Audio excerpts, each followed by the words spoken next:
Hello, everybody. Welcome once again to AuthorStory. I'm Alexander Lim, your host. For our inspiring show this week, I'm very excited to introduce to you our guest, Jenny Block, about her book that I'm sure will tickle some of you in more ways than one. Her book is called Oh Wow, Discovering Your Ultimate Orgasm. So, Jenny, welcome to AuthorStory. It's a real pleasure to have you with us on our show. Thank you so much for having me. I'm delighted to be here. All right, cool. So, Jenny, to start things off, why don't you tell our listeners about yourself and the book? What's your story? Sure. Wow, that's a big question. So I am actually a retired college professor. I taught English for about 10 years in Richmond, Virginia. And then I moved to Dallas, Texas, and I started freelance writing.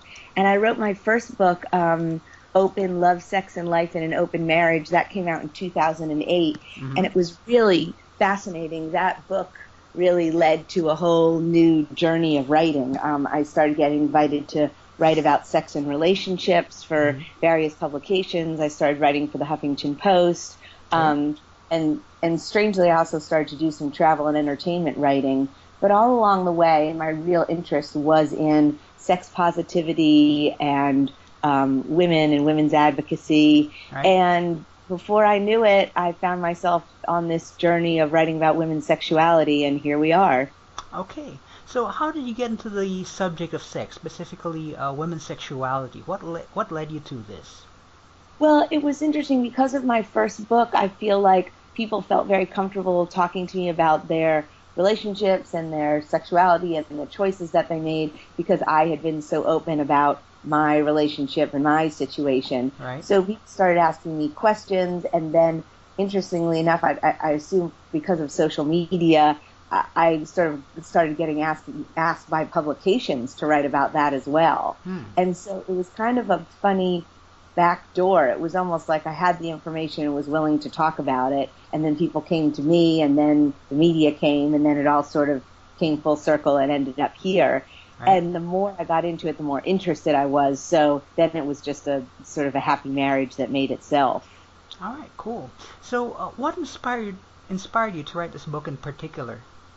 Well, there's a lot of myths surrounding female orgasm. I mean, I was speaking to my publisher about some, other things that I had pitched and other things we were interested in working on. And she had mentioned to me that the rumor going around was that there were 15 different kinds of female orgasm, and did I know about that? And I was like, 15 different kinds? Really different kinds? So I sort of started, doing what any writer does, which is, researching and finding out where the fact and where the fiction was. And the reality was there's one kind of female orgasm. It's all based in clitoral orgasm, but it can be inspired in different ways on the female body. And bigger than that is that we just don't know enough about female orgasm, not as a general public. The information's there, sort of, but this book was all about saying, here's all the information all in one place in a happy, easy reading situation, so that everyone can know the truth. There's a lot of myth out there, and it felt like it was time to regroup and get the facts out there. Right. Okay. Got it. So in short, this thing is like kind of like an easy read. It's not like a college dissertation or a thesis or anything like that. It's like easy reading. Exactly. In the first couple of chapters, people tell me they just sort of get the real girl power feel and real like warmed up and ready for what's to come. And then the next chapter is all really how to, practicality. Here's the down and dirty of it, and here's how you can get to it, which sounds like what people are really appreciating and looking for by the feedback that I'm receiving. Right. Okay. Got that. So how exactly did you do the research for this book? Did you talk to a lot of people? Is some of it based on your own experience, talking with others and stuff like that? Yeah, everything really. So I interviewed, surveyed about 150 women, and that was fascinating. That could have been a book unto itself, asking questions about how they felt about orgasm and how they orgasmed and what an orgasm felt like to them, and talking about shame and empowerment and everything, trying to get sort of at the heart of what they were feeling and what they were experiencing. And then, of course, there was certainly a lot of personal experience involved. talking about my own experiences and experiences with my current partner. And I also went to Betty Dodson's Body Sex Workshop, which is a workshop really all about, female orgasm, all about how you feel about yours and if you're having them and how you have them and what works for you and what doesn't. And really, that workshop, my research, the survey, everything, the bottom line is really about releasing shame. There's just so much shame connected to women and embracing their sexuality, that so much was about uncovering and undoing that. Right. Okay, I got that. Okay, so shame is a big issue then when it comes to achieving an orgasm. Is that correct? Absolutely. Both body shame about how people look in general, how their personal bits look, and then everything from how they sound to asking what they want to feeling like they shouldn't want any pleasure at all because, nice girls don't need to enjoy sex, which leaves, male and female partners in a really bad position when you have a partner who feels that way. So shame was a much bigger part of it than I would have imagined, and something I was both really sad about and really excited to be able to address and hopefully relieve for people. Okay, I got that. Cool. So what particular part in this book gave you pause or, kind of like made you think maybe a little bit twice before including in the book? What's the part that is hardest for you to write out? Oh, that's an excellent question. What was the hardest thing for me to write about? Wow, I don't know if I can answer that question. I don't know if there really was anything that sort of... Well, no, okay. No, I'll take that back. Okay. I think the one thing was I do write a good bit about how we have to stop thinking of sex as just intercourse between a man and a woman, that every sexual act is sex. That's one sex act. And until we take the focus off of intercourse, women are going to continue to have difficulty orgasming. And I was very concerned that people would think I was a man hater, or that I didn't think men should enjoy sex, or that I thought women were more important or female orgasm was more important, when really my whole goal is equality in the bedroom just like in the boardroom. Right. So I thought, thank you for asking that. Now that I really think about that, that was challenging because the book is written to women, but I would want husbands and boyfriends and anyone to be able to pick it up and still find tips and information and not be offended or put off by it. Right, not like a gung-ho kind of, well, for lack of a better term, feminist book then. Exactly, because I'm a staunch feminist, but I believe feminism, incorporates both sexes because it's about equality of the sexes. So I'd like to think any, self-respecting man who truly loves women as whole beings would love this book just as much as any woman. So I think it's not maybe not militant feminist, or I don't know, what's the part of feminism that isn't really, every group sort of has its far extreme, and no extreme is good. So it's not whatever that bad extreme is. It's the real central humanist feminism. All right, cool. I got that. So, from what I understand with some of the authors I've interviewed, they go on some sort of a journey sometimes when they write a book. Did you go on some sort of journey as well when you wrote this book? I mean, in other words, did your view on sex change after you wrote this book compared to when before you started doing the research and writing it out and all that stuff? Yes, this book, this research, this work, meeting with people who are reading the book, has really made me realize how lucky I've been in my sexual experiences and what a challenge this can be for people and how important this is to women. That there really are women out there who are so ashamed of their bodies, particularly of their personal bits, that they can't really enjoy sex. There are women who were raised with such staunch religious beliefs that any bit of pleasure brings them equal amounts of unhappiness.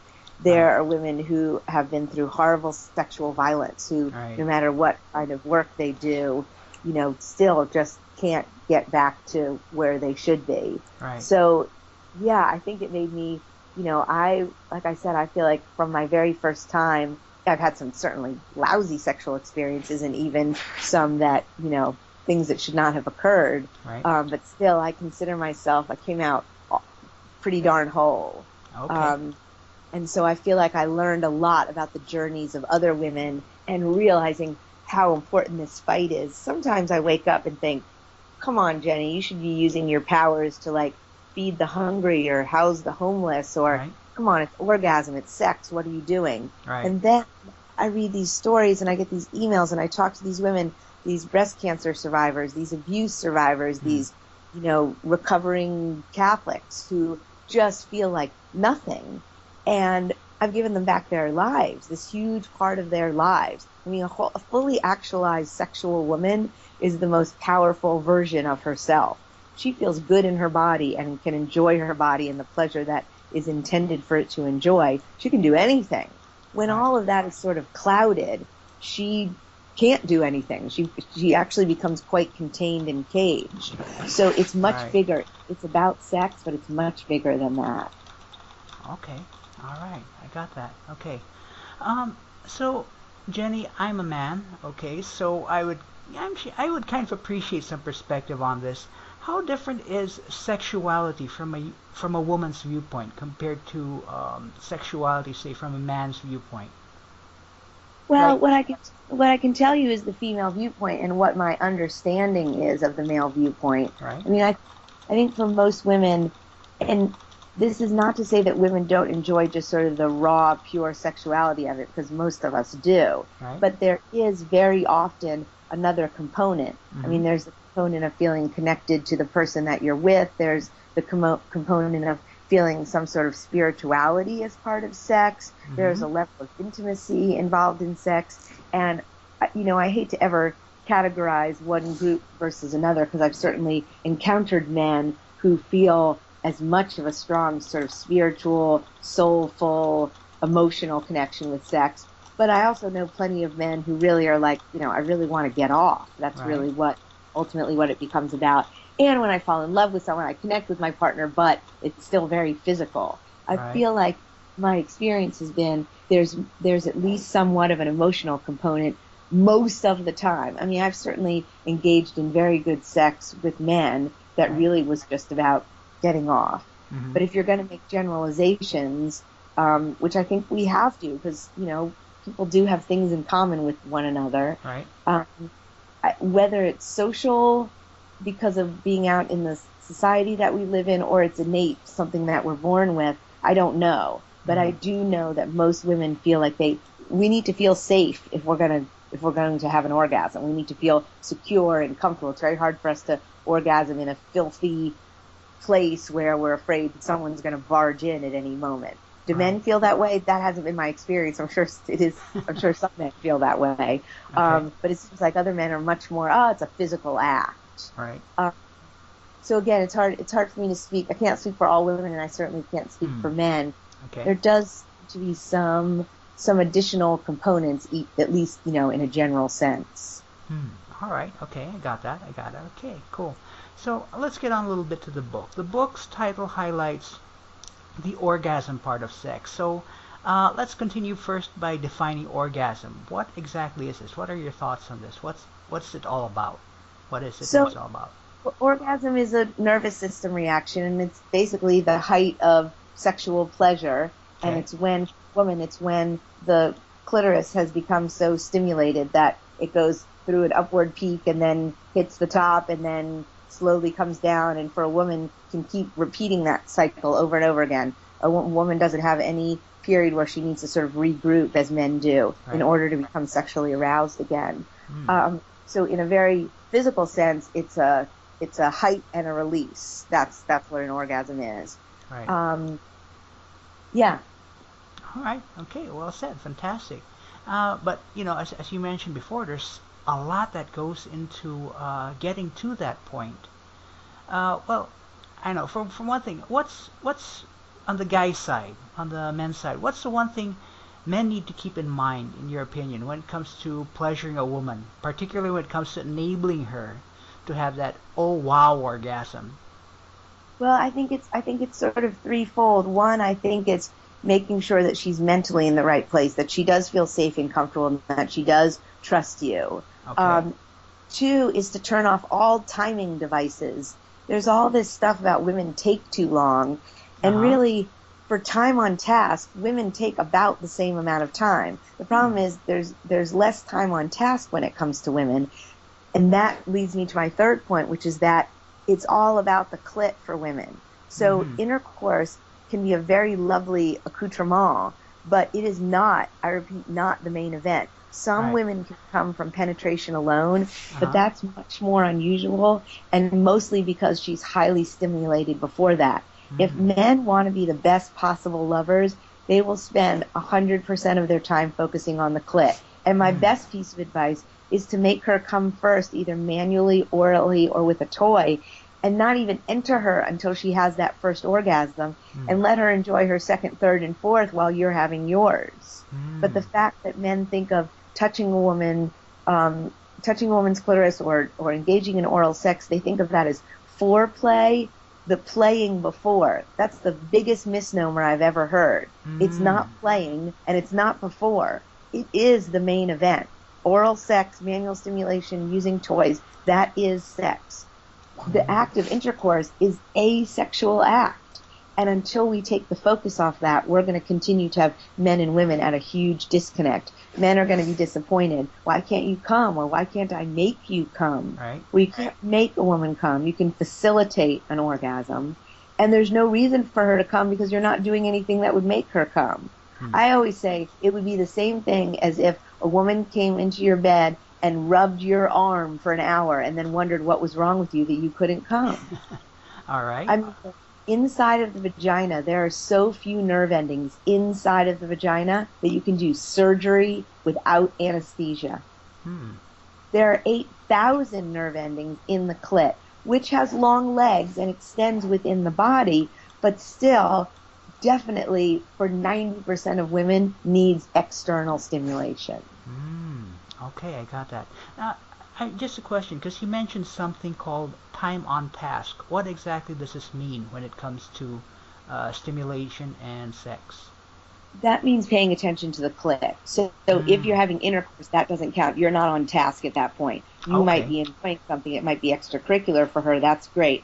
But actual time involved with clitoral stimulation, that's what I consider time on task. And if you took a woman from 0 to 60, you would be amazed at the length of time, how short it is, if you're really in a safe, comfortable, happy place. Her mind isn't thinking about the laundry. She completely trusts you, and you're really focused on her pleasure, versus touching her a little bit, getting her wet, and entering her. It could take a long time. It might never happen, because that's just, for most women, that's just not what's going to get them there.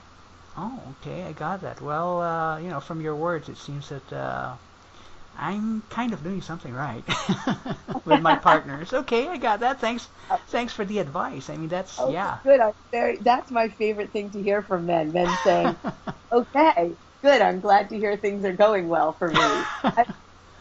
That's the funny part. That whenever people are like, "Aren't you worried men are going to be mad?" and I think, no, I think I'd like to be the new hero. I'd like to be the girl that gets high-fived all the time by men, because now they're able to make their female partners happy, facilitate the kinds of orgasms that their partners have been dreaming of. That's what I want. I'm not interested in putting anyone down. My dream is equality across the board and across the bed. Right. Okay, I got that. So let's talk a little bit about other aspects of sex. Does imagination play a big role for women when it comes to pleasuring themselves? Because, okay, well, first off, I may be jumping a little. I'm assuming that because clitoral stimulation can be done by a guy, that the woman can also do so to herself. Is that correct?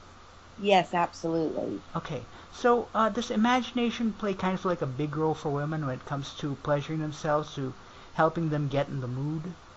Yes, absolutely. And my next book is The Ultimate Guide to Solo Sex. So I've researched on the topic of female masturbation a great deal, and actually interviewed 150, maybe some of the same women, but 150 women for that book as well. And it's fascinating what women think about. I mean, some of them think of their partners, current partners, past partners. Some of them are quite inventive. Some of them really highly sexualized fantasies. Some of them quite, impressive and naughty, and others of them quite sweet and romantic. I mean, it's fascinating to me. It's very individual.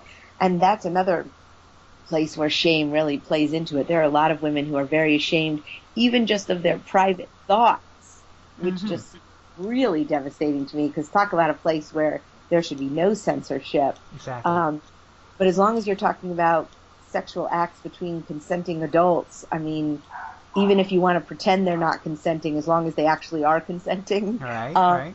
that's all of that's fair play. So yeah, fantasy is a very. I mean, I think for some women, even during sex with another person, fantasy becomes part of it because you're with the same person for a long time and Right.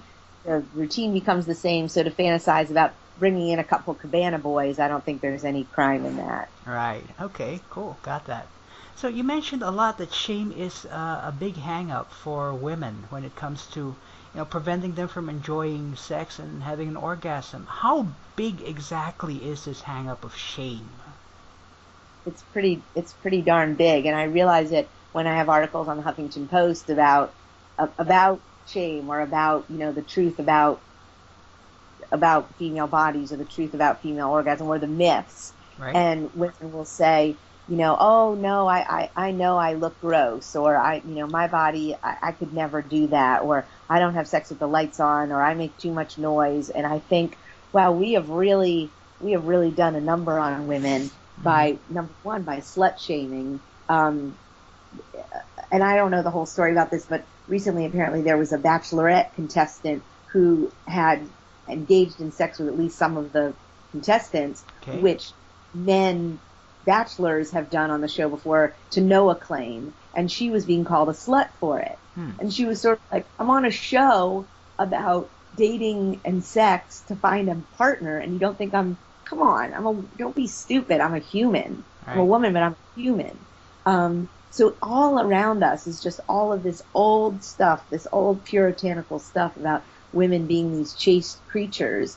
And it's hard. It's hard to walk around and feel sexy and empowered Right. when there's images out there of what you're supposed to look like, which are completely airbrushed anyway and don't exist. Right. And, and these images of sex in film and TV where he kisses her and throws her down and enters her, and they both come in 3 seconds. They come at the same time, and they're madly in love and live happily ever after. Like, no wonder we're confused. Right. If you come in 3 seconds from that, you suddenly think, "What's wrong with me?" Right. So all the messaging around is that something's wrong with us as women. So Mm-hmm. my whole movement, my whole life, my whole work, everything is focused on there's nothing wrong with you. There's nothing wrong with you. Nothing wrong with how you have sex, nothing wrong with how you move, how you sound, how your body looks, how you're feeling, what you're thinking. There's nothing wrong with it. It's all natural and normal. And we all need to work towards quieting those voices. Okay, right. That's an interesting viewpoint, definitely. Yeah, I didn't think of it that way. I mean, I knew environment played a role, but the effect is really something else. Indeed. All right, cool. So, Jenny, what is the value of this book to the world? Like, what if everyone read it? What do you think it will give? What kind of impact would it give to the world if everyone read it?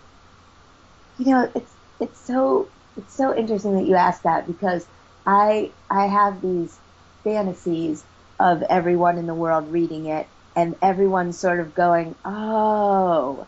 And like the next day, everyone wakes up either from having a great orgasm from masturbating or with their partner and sort of laughing about, "Oh my gosh, I can't believe how mixed up we were about this before. Of course women are sexual creatures. Of course women deserve pleasure. Of course satisfied women are powerful women able to bring everything to the table. Of course, how did we miss this?" Right. I again, like in some ways it's such a simple, like, oh come on, you're talking about sex and orgasm. But in another way, it's such a huge thing. If women didn't waste any time worrying about how their bodies looked, I wonder what percentage of their life they would get back.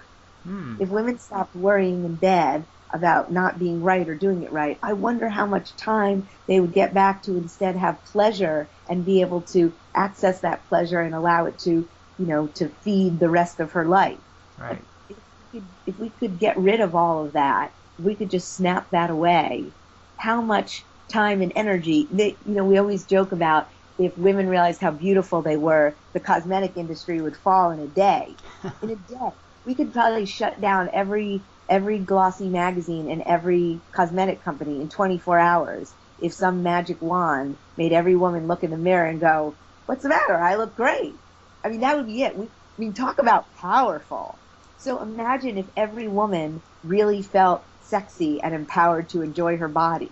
Imagine what corporations we would shut down. Right. Because women would be like, I don't need all that. I don't need that advertisement. I'm not buying that expensive this and that to turn my man on. I turn my man on. I have that power. It just, I mean, really, it could change everything. I joke sometimes that it's like Monsters Inc. Right. Instead of the world being empowered by children's screams, it could be empowered by females, by women's oh wows. I mean, if a woman was coming, I think we could reinitiate the power grid. Right. That's a thought. That's definitely a thought. So, Jenny, is there anything else, other stories or topics you may want to explore as an author in the future? I mean, you already mentioned your next book. It's all about solo orgasming or about solo sex, yeah, all yes. about female masturbation. I feel like that there are so many topics I want to explore. I mean, every single one sort of goes back to how we connect as humans. I mean, how we can be kinder to each other and how we can operate better together on this planet. I mean, every day I feel like I experience some level of road rage or some level of slut shaming. Or just this weekend I was at Exotica, which is like a sex expo here in Dallas, and there were these protesters outside with these hateful signs claiming that they were Christians. And I thought, how sad for people who are actually Christians, like that these ugly, hateful people are giving them a bad name. These people yelling disgusting things at people who are just, just at a conference to find out more about having fun when having sex. Like, I'd like to live in a world where we don't have to do that to other people, because I believe that's all about self-loathing. You know, how much do you hate yourself that you have to be homophobic? How much do you have to hate yourself to be anti-feminist? Work on yourself. Let's start with working on ourselves. So the writing projects I imagine myself working on are other life-changing, earth-shattering, world-altering books that make people go, oh, okay, I can't say I thought about that way, but okay, what if I did look at it that way? What if I tried that perspective? How might things be different? Right. Okay. Well, that's definitely a worthy endeavor. Okay, so Jenny, in the last few minutes, I would just like now to ask a few questions that might give all of us, listeners and all, some more insight into who you presently are as a person. Would this be okay with you? Absolutely. Cool. Okay, so for my first question, it's what is your favorite word, phrase, or sentence? Oh my gosh. It's all happening.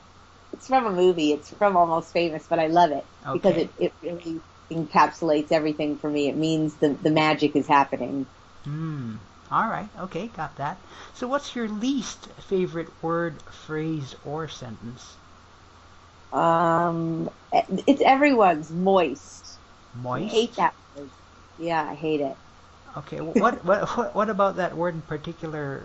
I don't know. It's somebody. Okay. I feel like someone wrote an article about that, and I need to look it up because it's just one of those words that just rubs me the wrong way. And I know, you want a cake to be moist, so right.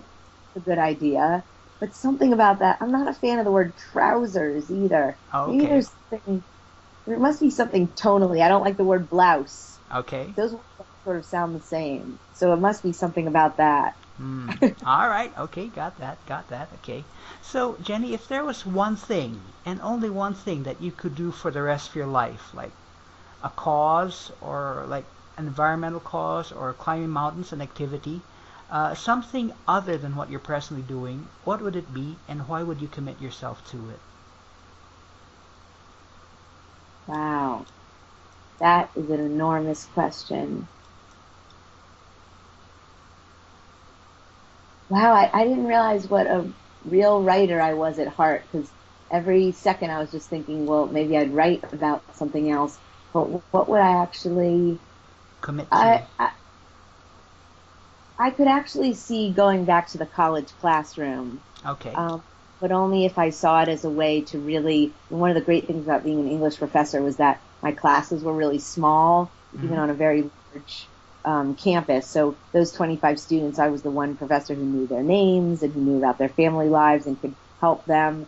It would have to be something where I was helping young people who are in that 18, 20 something range to become the kind of humans that I think we need to steward the universe. All right. Okay, cool. I got that. So before we close, are there any last words of wisdom you'd like to share, to inspire listeners? Like a few words, I don't know, advice you can give to get that wow, wow, wow orgasm? I'd just like to suggest that everyone try a little experiment, which is see if you can have an orgasm every day for a week. It can be from masturbation, it can be from partner play, it can be from a combination. Think about having orgasms the same way as you think about the other commitments in your life. Orgasm is incredibly healthy for you. It's good for your skin and for your heart. It's good to alleviate headaches and depression. It's great for helping you to sleep.